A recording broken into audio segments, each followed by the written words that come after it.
Zane 98.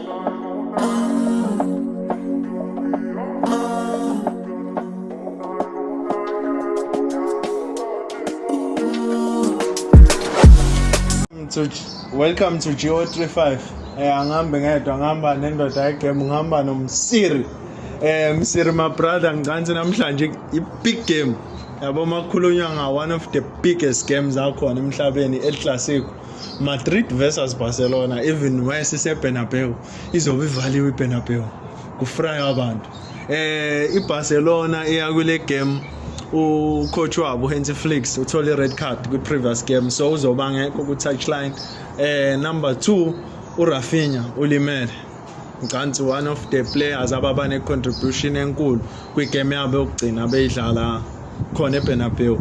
So iBarcelona iya kule game isquad sayo asikho strong enough in terms of ukubuka isquad nequality yesquad ekhona esikhona. Ngicansi seBarcelona sithi ukuba weak kancane kunese Madrid, kodwa ke ngoba phela i-big game ngicansi kungenzeka noma yini. Wena uyibona kanjani le game? Yabona into engayisho nje oqala when it comes to ama classical game, especially lona le game le i-derby le game. I-derby, yeah. So la wonke umdlalo la ozobe khona egamini ufuna ukuyiprove, even noma ngathiwa akekho eformini kanjani, but unakho lokuthi hayi ngeke sidlo iMadrid, omunye uthi ngeke sidlo iBarcelona. So wonke umdlalo ufuna ukuyiprove. Mangithi ngibuka isquad seBarcelona, Moses buka ama past game awo babhobokile emuva la bantu, babhobokile emuva, bayakora but bayakorela. And iMadrid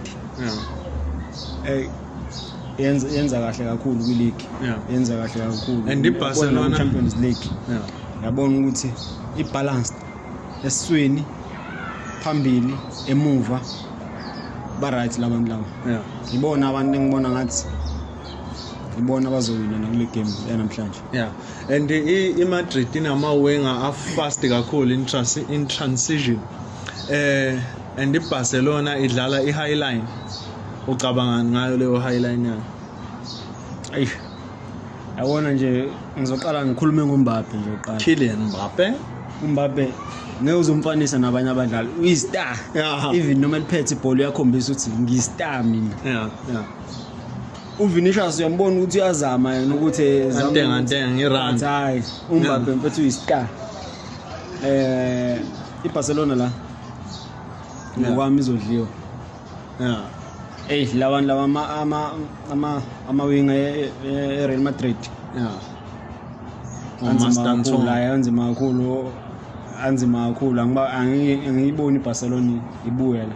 iBarcelona into ezoshayisa nje ukuthi emuva bethu igobokile wangempela, because bathanda ukuthi maba attack bonke. So abanga mase ba attack bonke ngapha uMbappe ebashiya kuzowinke ispeed lo i-pace again. Ngicabanga ukuthi nje singakhuluma okuningi iBarcelona izowina, because most of the Real Madrid izowina. But even though Hansi Flick sene record elihle in 4 games uyishayile Real Madrid, and then most of ubuka la beyisha nga over 3.5 kuya phezulu. Le game kahle igame ezobe namagoli amaningi. Mawubuka phela i-attack yeBarcelona, as much as ibhobokile emuva, kodwa i-attack yabo nabo strong, because mawubuka abadlali abanjengo Lamine Yamal, ubalo mfana uRashford, bese khona lo mfana odlala endishini uFermin Lopez, no Pedri bakhona. So bona banawo ama-promising players akhona ukuthi angadlala. Ubona ngathi ayikho into abayiphethe ukuthi bangayilimaza iMadrid. Le game nje uqala ngikutshela bethi game yamagoli. Igame yamagoli. Yabona nje uma ubheja amaphanda lapho. Amagoli mfethu over 2.5. uBTS ushowcase kule game, because uRashford yambona useformini, uyakora uya-assist, every game uya-contribute. Even noMbappe every league game uya-contribute. So baseformini bonke laba, even iYamal even eshaywe injury ngicane imphazamisile Yeah. but naye njengoba ngisho nje ukuthi wonke umuntu ufuna ukuyiprove kule game. Yeah. Sesivala ngicansi kumele sibatshele i-final prediction yescore sakho cansi kuzokuba 3-2 Real Madrid yawina. yeah Yeah. Kylian Mbappe hat-trick. Ngimnikeza i-brace Yeah, 2 goals. I know. Asibonge Zayn. right. 98.